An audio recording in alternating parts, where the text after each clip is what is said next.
Follow the money. That's what I always say. You always follow the money. Yeah. This is Follow the Money with Mitch Moss and Pauly Howard on VSiN. Thanks for checking in. We are live in downtown Vegas. Circa Resort and Casino is the spot. In this hour, Nigel Seeley on the program. Best bets in soccer for the weekend. In Pocket plays what we have bet so far here on a Football Friday. And right now, heavy college football as we head out to the Progressive Guest Line. Stanford Steve joins the program now. Good to talk to you again, pal. How are things? It's great. Usually around this time of day, boys, we have some cocktails in our hands. But with the new time of your guys' show, you got to hold off for a little bit. So I see the patience. I see Pauly itching. It's Friday. Oh, he's itching. Yeah, he's got the Nicolas Cage shakes going on from leaving Las Vegas here. Shopping cart. Yeah. What a schedule of games. And let's begin here. They're both going on simultaneously, which is a little unfortunate. But how about the Oregon-Penn State game here? Oregon off the Civil War against Oregon State, blew them out, of course. Penn State off the bye, but neither one of these teams. I mean, look at their SOS so far, Steve. It's laughable. Yeah. Have you bet this game yet?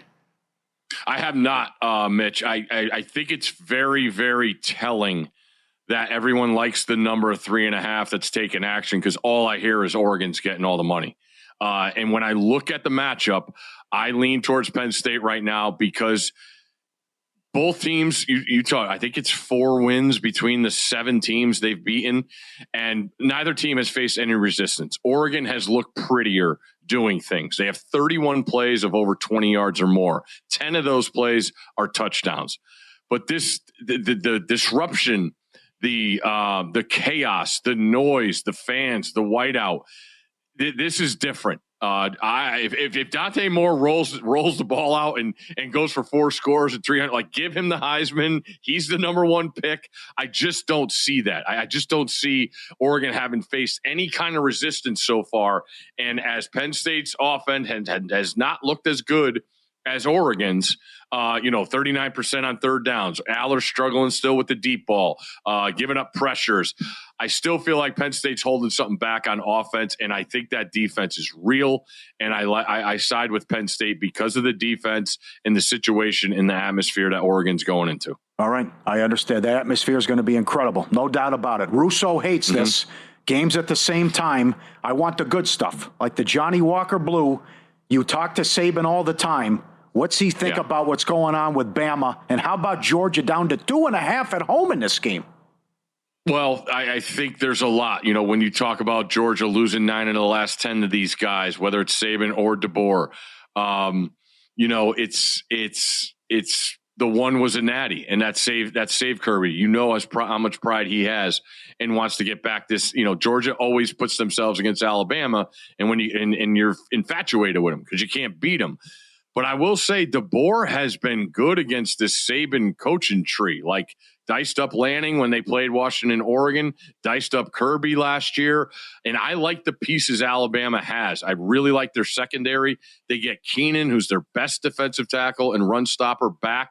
And Georgia's still in flux. They've started 3 different offensive lines. As impressive a win being on the sidelines for that Tennessee game. The place was incredible. You see Kirby not losing his cool, going and calming guys down, and slowly but surely taking away things from Tennessee's offense. The shallow crosses, the big plays, playing guys out of the box to help against the pass, and they come back and they get a win. High level game. These matchups, I think the last 5 have gone over. I could see that again. I like Alabama's personnel. I'm a Ty Simpson believer. It wasn't pretty. He showed me a lot of guts in that Florida State game as his offensive line was getting beaten like a drum. Georgia doesn't have 1 sack on the defensive line. Think about that. All the guys we see on the Eagles, and they don't have 1 sack. Wow. Alabama has some NFL guys on offensive line. They'll be more buttoned up. DeBoer knows they have to be more organized. I side with Bama plus the points. Yeah, how about this? I mean, since that game against FSU, Simpson there was 23 of 43. 254, 2 touchdowns, no INTs. That's nothing to really write home about at the college level. But since then, and I get the competition, Monroe, 17 of 17, perfect game there. And as a Wisconsin guy, it hurts me to say it, but they absolutely stink. But I still think the defense there is pretty good. He sliced them up when they play them. So this guy is like smoking hot going into this game. Yeah, and also they get Jam Miller back, who's their best running back. And with that, he catches the ball. he runs the ball, and he's also very good in pass protection, which is huge. I love the skill guys in this game. Georgia's receivers are great, but I like Alabama's secondary and everybody talks about Ryan Williams. Jeremy Bernard's better. I mean, he's a better asset to their team. He's tough. He's a leader, not as flashy as Ryan Williams, but really, really dependable. And I could see him being a guy that Simpson looks to often in this game. All right, follow the money here on VSiN, the Sports Betting Network. We're running down the great schedule of games that we have in college football this weekend with Stanford Steve on the Progressive Guest Line. Do you think Ohio State should be on upset alert? This scene tomorrow in Seattle is going to be epic at 12:30 Pacific time with the sailgating. I can't wait to watch. It's still, I was, telling the guys that played in the SEC here, I never played in an SEC stadium. Husky Stadium's the loudest place I ever played in. Boy, let me tell you, is it a factor? You're trying to get signals on the line of scrimmage, and you look up and all you see is freaking purple. It's everywhere. And this is the most compelling game to me, guys. I grabbed the 10.5 when it opened. Ooh. I don't know if this is our typical Ohio State team. And I'm not saying they're not, but, we picked apart Texas and still pick apart Texas for losing a one-score game in a game where they outgained and I thought outplayed Ohio State's defense with Texas's defense. Now we get Ohio State going on the road with a quarterback making his first start. You have the best player in the sport in number 4 at wide receiver. Ryan Day is smart enough to get him the ball in these circumstances. I just still want to see this Ohio State defense on the road in a tough environment against a really, really, I think best kept secret in the sport quarterback in Damon Williams. Jed Fish could coach some offense. The running back Coleman's as physical it gets. Boston, the receiver's a stud. Ohio State has to play really well. And I love their personnel in the secondary. I just still wonder about up front and not knowing what Ohio State's offense is going to look like early on. If Washington jumps them early, watch out. This thing could be real. And I just, number one, going on the road in that environment, I think is super compelling. And we'll learn a lot as we get into this. We're going to learn a lot more of these teams, and which is the fun part of going through all this stuff with the great slate of games we have. How nuts you want to get with Trinidad Chambliss here? Can you make the case for Heisman if he has a big performance again in this one and what Kiffin has found and Ole Miss a short home favorite to LSU? You got everything you want, Pauly. I mean, you got a stud of an athlete. He runs it. He throws it. The system is as good for quarterbacks as there is in the country. And now you have the spotlight game against a defense that has awesome personnel. And watching tape of Miami the last 3 weeks, seeing Miami in person last week, that defense is real. But they got to play at home the whole month. Uh-huh. Now LSU, show me you're an elite defense going on the road against this offense. The game to me comes down to LSU. As frustrated as I am with that offense, their lack of want to running the football. You have to do it in this game to keep Chambliss off the field and against a defense that gives up 190 on the ground. LSU has to do that if they're going to be a championship level team. I still think they're stubborn in not wanting to. It sounds like the running back Durham's going to be out. I like the over in this game. And if I had to pick a side, I would lean towards Ole Miss. Yeah. LSU, I think, opened up, 1.5? And now it flipped. Yeah. I'm with you, though. I mean, I think I trust Lane right now and this bunch more than I trust LSU. And by the way, what does the Clemson win really mean now from week 1? Yeah. I mean, they still went there and did it. You can't. They didn't lose the game. That's the thing too in these power conferences, Mitch. We're going to look back on that, but they're going to if they run this, they're going to have way better wins. That's not even going to be a factor. I still think going on the road in your first game of the year in that environment, not knowing what you have and getting a win, you can't take anything away from them. So I understand what you're saying is, do we look at it differently? The issue I have is don't waste your time doing that because we have plenty more data points as far as road games, top 10 teams they're going to play to assess LSU. So credit to them for going there and getting the win. So that's where I look at them. But this is a whole different animal because the Ole Miss is real. And when you think about this game and these two teams, they've played awesome games. The home team has won the last 5. 2 years ago, Jaden Daniels and Jackson Dart. Last year, Nussmeier and LSU don't lead in the game until the final gun with a touchdown in overtime. These two teams get after it and don't like each other. This is the toughest game for me to handicap all weekend, I think, because of the short spread, Ole Miss being at home, and unsure about that LSU offense. Okay, fair enough. We're going to hit more. You're going to stick around. Very cool of you to stick around for one more segment after this. So in about a minute, at that point, we're going to get in Notre Dame, Arkansas, some of the other big games as well. Let's close this segment by talking about a game that we have coming up tonight. LSU down to 6.5 at your spot, ESPN bet. Total 59.5, 60 and a half in that range. Do you like anything in this game as they take on Virginia? I like the over. I think what Malzahn has on that offense and Castellanos, they can run the football. When you go on the road and you run the football, Virginia's defense is not great, but Virginia has good personnel on offense, and this is a tough spot. We've talked all day here at Penn State, College Football Live, the Bet Show, Sports Center. Florida State can't have a look-ahead spot here. You went 2-10 last year. Now you have everything to play for with Miami next week coming in. You have to have the focus to go on the road and take care of business. That's why I think they score a ton and outscore Virginia. I like that over. Well said. And that game is kicking off here coming up in about 48 to 50 minutes or so. It's Follow the Money here on VSiN, the Sports Betting Network. Our guest, Stanford Steve, is going to hang out for one more segment. We'll also ask about the TCU-Arizona State game tonight. And Notre Dame opened up as a 6.5-point favorite, got all the way down to 4 this week. Does he agree with that line move? Find out his answer to that question next here on VSiN.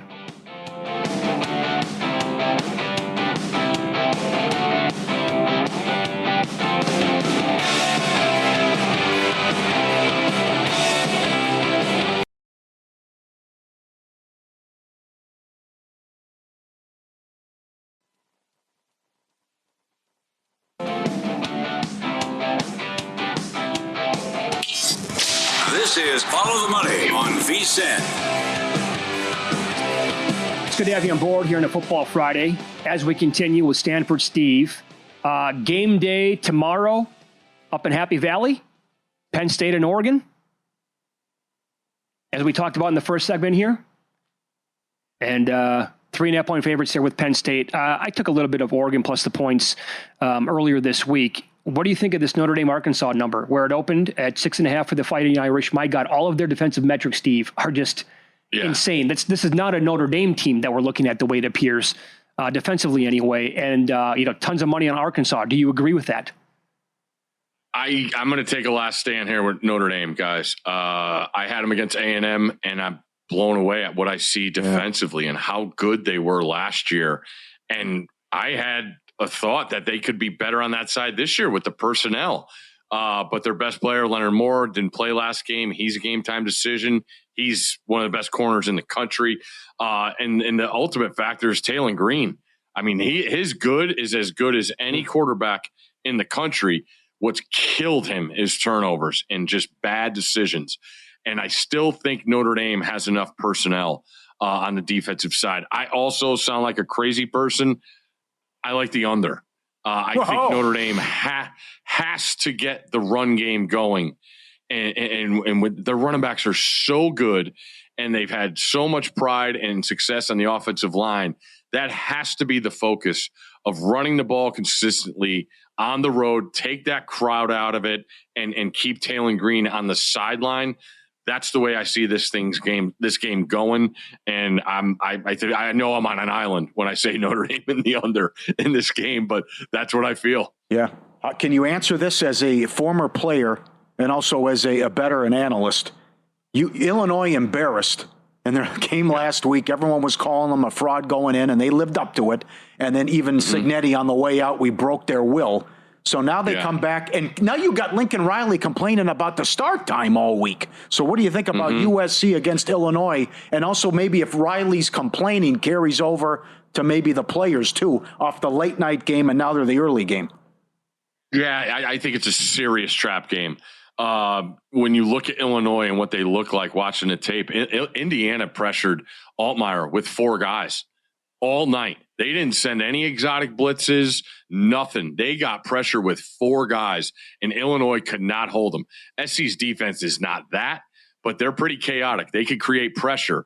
And on the other side with SC's offense, when I watch it, I say it's the best offense in the country. How crisp they have looked, and they don't even have Jacoby Lane last week and go up and down the field in the run game, which was really impressive. I mean, Caleb Williams went through it with a bad offensive line, and he was running for his life a ton of, the 2 years.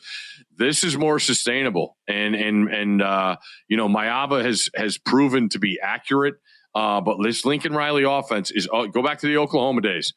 They always had a run game to offset, the pass game. So I think it's a tricky spot. I wouldn't touch the game because Illinois has plenty of pride. You heard Bielema too, like after the game, saying he's never been a part of something like this. And it not only was it the belt whipping, but they lost like 4 more secondary guys. Their best guy, Xavier Scott, best defensive player, captain. He's out for the year. And now here comes that SC pass game. This is scary. SC has to jump out early. If they don't get out to a lead, this is going to be maybe a spot, if you want to live bet Illinois, because that'll show me something. I expect USC to score. But again, 11 a.m. local kick. You just played 11 Eastern kickoff. SC has so much struggled with one-score games and road play last year in the Big Ten. The onus has to be on this game to go in and play well right from the start. All right, so how about the team that pounded the Illini last week? Here you go, Illinois, and he doesn't mind running up the score against anybody. But if you called USC-Illinois trap game, doesn't Indiana at Iowa, despite the Hoosiers taking a ton of money in this game, doesn't it feel like the same thing? Absolutely. And when you look at it, it's kind of like Mendoza, awesome. I mean, as accurate as the guy as there is in the sport. But what Iowa does, and Phil Parker's fantastic at creating schemes. Iowa has to get him off his spot. You cannot let him catch and throw or catch and go RPO and throw the ball. You have to make him move. I believe Iowa has the goods to do that. The issue is Iowa's offense, as always. Because the Indiana defense is real. They got pros at each level, and Kamara on the D line, Fisher at the linebacker spot, and the Pons kid at corner. He's undersized, but he's going to get a chance in the league. I'm telling you right now. Started the game off last week with blocking the punt. So yeah, it's scary. I feel like if it goes under 47, Iowa's going to cover. If it goes over, Indiana's running away with it. So. It has that feel. Who dictates tempo? Indiana's been great. And, I don't know about you guys and what you felt about Indiana last year. I'll say this. Their good this year is better than last year's. But I still want to see it when it goes to Penn State, when it goes to Oregon. I don't want to take any credit away from how awesome they were last week. But that's where I will take them seriously is when they play against the big boys and what they look like. Because they're good enough. This year is good enough to beat them. I think that's spot on and well said. And by the way, even if they lose those games at 10-2, still playoff team? Oh, if they get one of the wins at Eugene or at Happy Valley, well, then they're in. That's a playoff team to me. Yeah, they could be dangerous down the road. What do you think about Auburn playing Texas A&M and the Aggies laying 6.5? Auburn is absolutely my kryptonite, but I love them this week. When you, I just look at this circumstance, right, guys? A&M, one of the biggest road wins ever in their program. Going to Notre Dame and winning. You get 2 weeks for everyone to tell you how great you are and how you're a national title contender. And on the other side, you get a team that has to be completely ticked off with what happened in Norman last week. And now I get a chance a week later to go strap it up.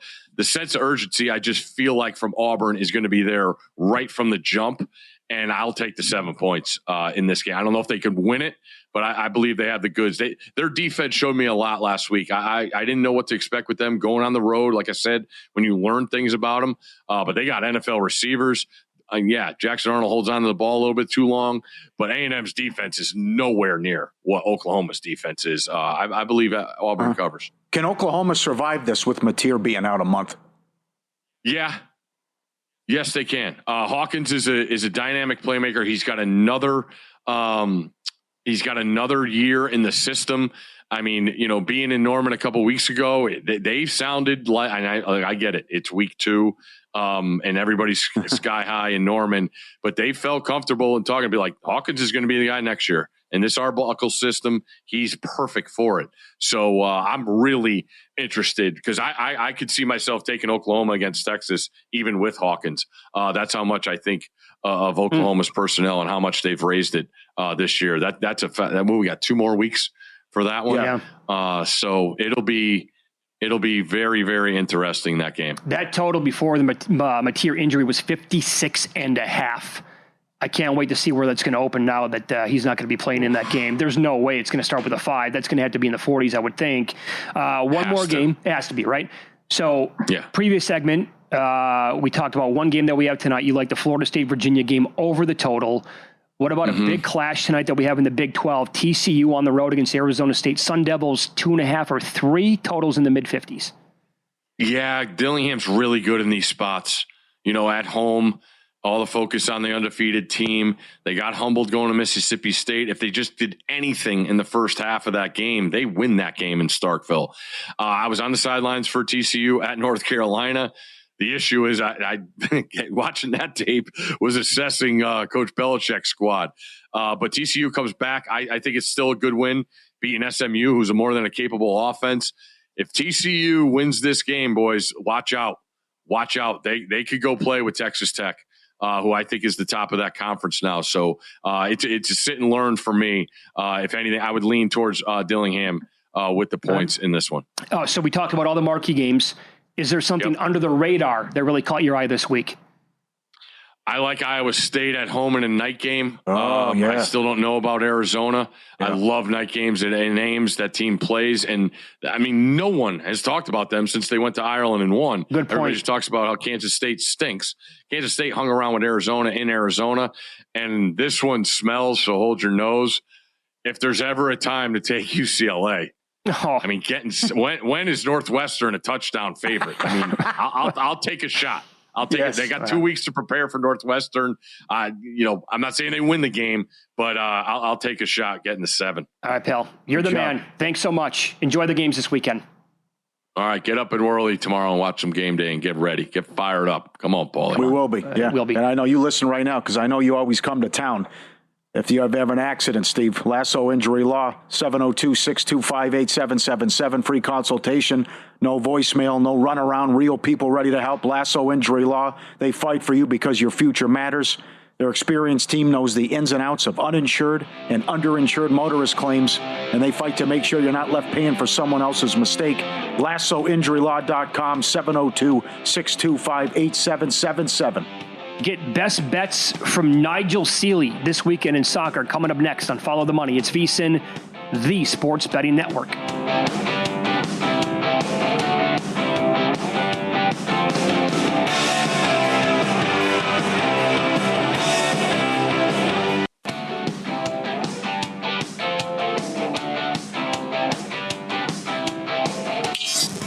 This is Follow the Money on VSiN. All right, it's been too long. Our good friend Nigel Seeley now get to talk get his thoughts on the soccer plays as he was away with the U.S. Open, as always traveling and running around the globe. And there's a good schedule this week in soccer, and they're really spacing it out in the Premier League. Tomorrow morning, 4:30 Pacific time with the early match, and then 7 a.m., 9:30 a.m., and then noon. And that's where we start here, noon Pacific with Tottenham and Wolverhampton, and Nigel has a play on the Tottenham game. Take it away, Nigel. Nigel Seeley here, and here are my best 3 bets for match day 6 in English Premier League. I'm going to start off with the match at the Tottenham Stadium between Tottenham and Wolves. I've been really impressed with Tottenham this season. A new manager in Thomas Frank, the former Brentford manager, and they've done well. They've only lost once all season. That was at home against Bournemouth. Only one defeat in 8 matches. I watched them play in midweek in the Carabao Cup against Doncaster, and they look good. And they rested a lot of players. They won 3-0. Very, very comfortable win. They're up against a Wolves side who are bottom of the Premier League table after 5 matches and 5 defeats. On the road so far this season, Wolves have failed to score in the Premier League. They got beat 1-0 in both of their matches against Bournemouth and Newcastle. And I think they're going to lose again here. I'm going to take Tottenham, not on the money line. The money line is very, very short for Tottenham in this match, but I think Tottenham to win to 0 at plus 145 is the best bet in the Tottenham v Wolves match. That is available with most bookmakers. And if you're new to betting or you're new to soccer betting, what that means if Tottenham win 1-0, 2-0, 3-0, as long as Tottenham win and Wolves do not score, we will cash. And that's a better way to boost up the price on the money line for Tottenham. Moving on to my second match, and that is the match involving Manchester City and Burnley at the Etihad. I'm just looking at my notes here. Manchester City have got a brilliant record, as you would expect, against Burnley. In the last 10 matches between these two sides, it's 35-7 if you added the goals for and goals against in Manchester City's favour. The only problem for Man City here is Haaland may be a doubt. If he doesn't play, I still think they're enough to beat this Burnley side. They're the heaviest favourite on the card. They're minus $6 to get the 3 points. They played last week in a 1-1 draw against Arsenal. Burnley have been pretty inconsistent so far this season. They played well against Liverpool at home, but on the road against Manchester City, I think this is going to be a tough ask. Again, I'm going for Manchester City to win to nil here, which is plus even money, just about even money, minus 110, around about even money. I'm going to go for Man City to beat Burnley with a win to nil. So again, Man City to win 1-0, 2-0, 3-0, 4-0, and that will cash for us. As long as Man City win and Burnley do not score. And if you look at those last 10 matches, I think 7 of them have been cashes to nil for Manchester City when they've hosted Burnley at the Etihad Stadium. That's my second bet. My final bet on the Premier League is on the Monday Night Football, and this is probably my strongest bet of the weekend. I like Everton to beat West Ham. The line has moved, though. We started off in the week at minus 120 for Everton. They're now around about minus 136. I won't be playing that, but what I will do is I'll be playing Everton on the Asian handicap minus 0.75 goals. So as long as Everton win this match, we will collect some kind of return. If they win by more than 2 goals, we get the lot. West Ham are dreadful. They just can't keep clean sheets. Defensively, they're diabolical. Every time a ball comes into the box, they get found out. Defensively, the goalkeeper is someone that I'm not really convinced about. And Everton, I believe, are the most improved team in the Premier League this season. They've got Jack Grealish in great form. They've got Beto up front. They've got Ndiaye. They've got goals in them. And I think at home, in the first Monday Night Football in the new stadium, Everton will beat this West Ham side. West Ham are dreadful. They're conceding goals for fun. They've conceded at least 2 goals in 5 of their 6 matches this season. And Everton have been very, very good at home. They haven't conceded a goal in all 3 of their matches. They've won 2 of them 2-0, and they drew the other one 0-0 at home. So Everton to beat West Ham, cover the 0.75 handicap is my final bet of the weekend in the Premier League. If you're looking for some lower league action, I have 2 bets. In League One, I like Bradford. They're at home in their match. I think Bradford will win. I can't remember who they're playing at the top of my head, but I think Bradford will win this weekend. I'll find that in a second for you. And in League Two, I'm going to go for Gillingham to beat Harrogate. So Bradford are the league leaders in League One. They're at home to Blackpool, and Gillingham are the league leaders in League Two, and they're at home to Harrogate. So there's 2 matches there in League One and League Two where I like the favourites. So in the Premier League, 3 bets for me. Tottenham to win to nil against Wolves, a very poor Wolves side. Man City to win to nil against a very poor Burnley side. And Everton to beat a very poor West Ham side by more than 1 goal, taking Everton minus 0.75 on the Asian handicap. Have a good weekend. Enjoy your bets. And also, I'll speak to you all again next week. Take care. There you go. Our buddy, longtime friend of the show, Nigel Seeley, Because We Win podcast as well. A lot of soccer bets that he just ran down. Pauly, in the NFL games that we have on Sunday, again, we're going to be on the air with the VSiN Pro Football Tailgate Show beginning at 9 a.m. Eastern Time, 6 o'clock out here on the West Coast. And a half an hour into the show, we're going to get Steelers-Vikings. There is no Andrew Van Ginkel in this game for the Vikes. I love that dude. But overall, this defense has been so good. Number 1 against the pass.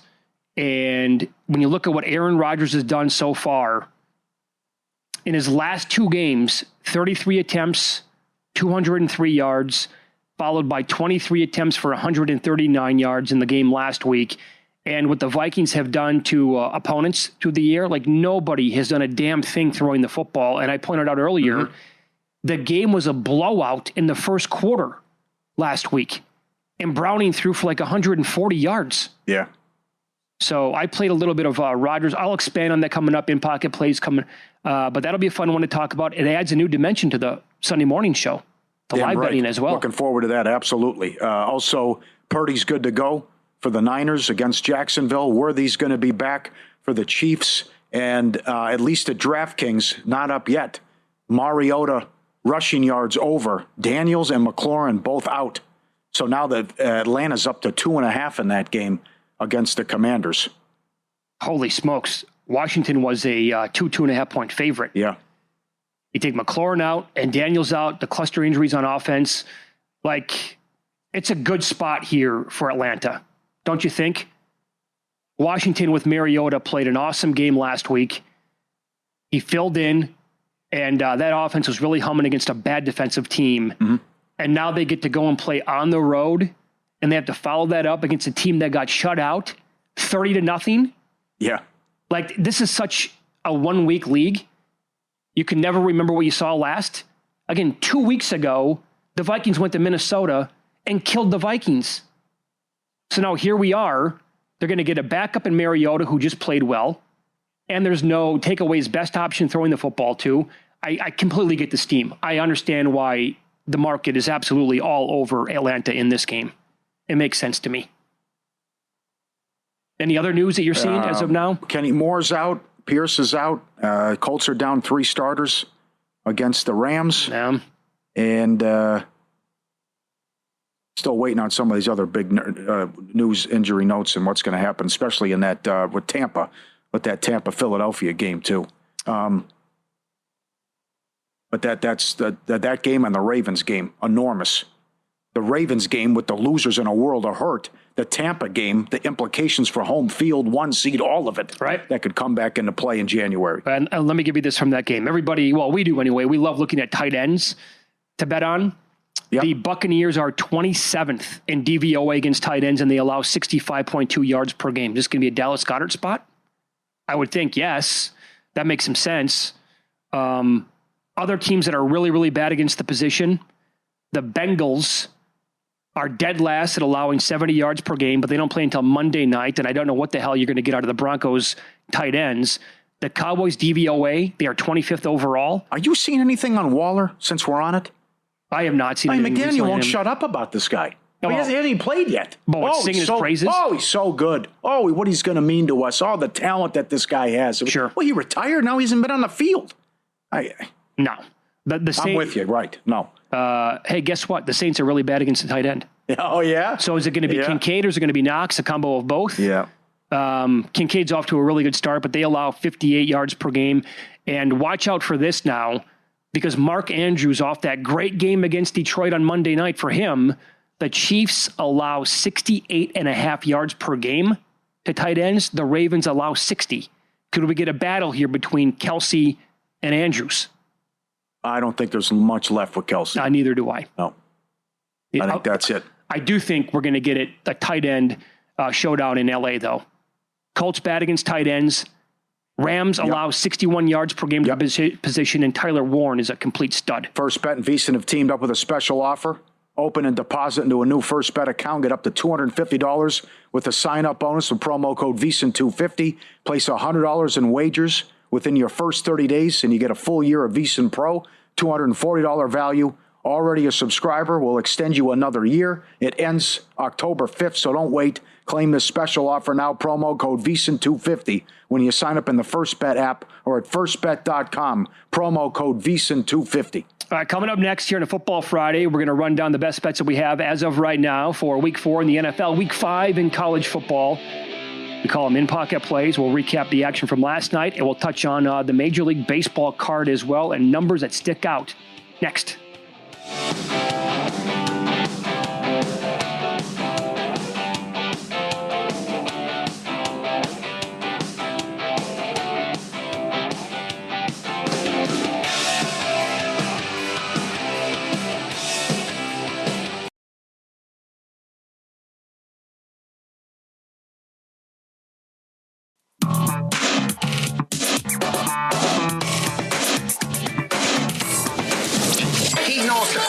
On coke if his girlfriend was not on. These games are a burial, a blowout, a human lock. You can bet your children's unborn children on these games. I was so good that whenever I bet, I could change the odds for every bookmaker in the country. All right, a lot of places slow to post stuff, especially when we're talking about kicking props as well, and still looking for Mariota stuff. Let's recap what happened last night. Can you help me out over here? The camera's in the way. Blue Jays winner. Thank you. Cubs loser. Yep, in spectacular fashion. Thank you. Blue Jays were great. Had the no late. JSN stayed under 80. By what, a yard? Yes. By a yard. Oh, man. But Darnold got the 220 plus. That came in late. And Murray, longest rush, eventually got there as well. That got there as well. That's right. As I said at the top of the show, I feel good about betting that every single game. With him? At some point, he's just going to take off and at least... I think he wants... Lombardi used to call him a road runner. At least give me 13 yards. Absolutely, on that one. All right. Help me out, my friend. I'm going dark here. You got the Reds to make the playoffs, minus 130. Tell us why. So they're 3-1 now, and I added more. I don't understand this. They have the tiebreaker. They're a game back. The Marlins are going all in here. They move Sandy back. Yeah. He's beat them twice. The Mets are playing horrible baseball. They see Sandy, Perez, and Cabrera. Plus, they're going to throw Peterson, I think, in one of the games. He's got an ERA of 12 in his last 5. They're like plus 180 to win the series against Milwaukee. Right. Now, I understand Priester tonight. They're going to go here soon. Priester. The screen shut down on us, fellas. Priester is like $1.70. But how long does he go tonight? And this incredible run where he can go 20 straight wins when he's on the mound and would tie the record Clemens in 2001. Okay, we're going to hold off on yours. Yep. Let me run down mine because I got mine right in front of me. I'm going to go Quentin Johnson over 49.5 receiving yards, late 15 cents. Here's the reason why. The Giants are 32nd in DVOA against wide receiver number 1, 17th against wide receiver number 2, and 30th against wide receiver number 3. So they're terrible against wide receivers. Herbert has had the 7th highest time to throw among all quarterbacks. His average completed air yards is 7.2, which is 6th. He's 9th overall in aggressive percentage via next-gen stats. He has 108 attempts for 860 yards. He's only behind Sam Darnold, who, by the way, played his 4th game of the year last night. Mm-hmm. And Johnston so far, 7, 7, and 10 targets, 79, 71, and 89 yards in that order. Longest reception by game, 33, 60, and 37. I didn't look at that because it's kind of beefed up there kind of high, but he's one of the main targets here in a team that's liking to throw the ball more. So I went with him. And by the way, the Opta AI tool at vsin.com, free this weekend for people. They love Johnson over as well. So go check it out at vsin.com. I bet Aaron Rodgers under 213.5 passing yards. The reasons why. Now, he had 244 against the Jets in week 1, but 203 against the Seahawks in week 2. I would compare their defense much closer to the Vikings than the Jets at 139 last week. Minnesota's the best team against the pass in the entire league. Aaron Rodgers tied for the shortest time to throw in the league. Average completed air yards, lowest. Average intended air yards, lowest. Air yards to the sticks, negative 4.3 yards, by far the worst number in the league. The Vikings are number 1 DVOA against the pass. 13th against wide receiver number 1, 5th against wide receiver number 2. It goes on and on and on. Quarterback so far to take on Minnesota. Caleb Williams had 210. Michael Penix had 135. Jake Browning had 140 yards. And the Vikings defense allows negative 0.4 passing EPA per play. Easily the best in football. And the other one that I added is Kevontae Turpin. It's 29.5. Mike Somich was on this earlier. Yes. He's the guy that I wanted to target. And I probably will look around for ladder props as well with him a little bit later on. Again, you're right. A lot of players slow to post here this week for these guys. I don't get it. But I bet Turpin over 29.5 at minus 120. All right, very good. Patriots to cover against Carolina. Vrabel was ticked off. All the turnovers. Sloppy Joe, 5 turnovers against the Steelers. Gave the game away. Bryce Young, 1-14 straight up on the road. And a late night practice as well this week for New England. Guardians to get it done tonight against Texas. Leiter's got an ERA of 6 and change against Cleveland. Texas has lost 10 of 11. Just ready to get the season over with. Going back to the well again. Will there be a shutout tonight? No. Plus 425. Oh, boy. I got to do it one time. Look at that price. Come on. No overtime. $1.20. Sunday, Monday games. Vikings money line, $1.40. Chargers, Giants under 44. Giants in home games September and October. 16-1 under run at home. 22-2 since 2019. Thank you, Evan Abrams. It's ridiculous. Strong. Home games with the Giants. And Dicker over 1.5 made field goals. I bet that one as well. $1.35, $1.30? Yeah, in that range. You got that? Yes. All right. And also, if you can find 1.5 on Fairbairn, go with that. For some reason, Caesars and Will Hill, after having them plus money, has now moved to 2.5 in the game against Tennessee. Significantly juiced to the under. G-Bank, built with sports bettors in mind. Right now, you earn a $50 cashback reward bonus once you're approved and your account's open with the G-Bank Visa Signature Card. Most credit cards, street sports books, and gaming transactions as cash advances, even when it's your own money. G-Bank treats them as regular purchases. No cash advance fees. You save up to 3 to 5% on every deposit. 1% cash back on all eligible sports books and gaming transactions. 2% cash back on everything else you buy. Apply now. VSiN.com/G-Bank. VSiN.com/G-Bank. All right, so how many meaningful games are we going to get in Major League Baseball on Sunday? Every game starts at the same time, which I love that they do that. But it's also going up against the witching hour in the beginning of the late games in the NFL. Will we have... God, that's a good question. Put a 1.5. 1.5? Yeah. What are we going to have, 6? That's low. I think that's low. Do the Tigers win their division? No. They come back and sweep, and the Guardians fall on their face this weekend. The Tigers sweep Boston? Yeah. Oh, then this gets wild for the Red Sox. No, I know possibly. that, yeah. We will, Toronto, New York will come down to the final day for the division. Cleveland will have it in the bag. Detroit, Houston, final wild card will come down to the final day. And that's it. Reds, Mets will come down to the final day. I was going to say, come on, where's your head at? You got that. There's the other one. Reds, Mets will come down to the final day. That's right. That is damn impressive. What we have left here, hanging in the balance with just 3 games left. I would love it if the Diamondbacks were still involved.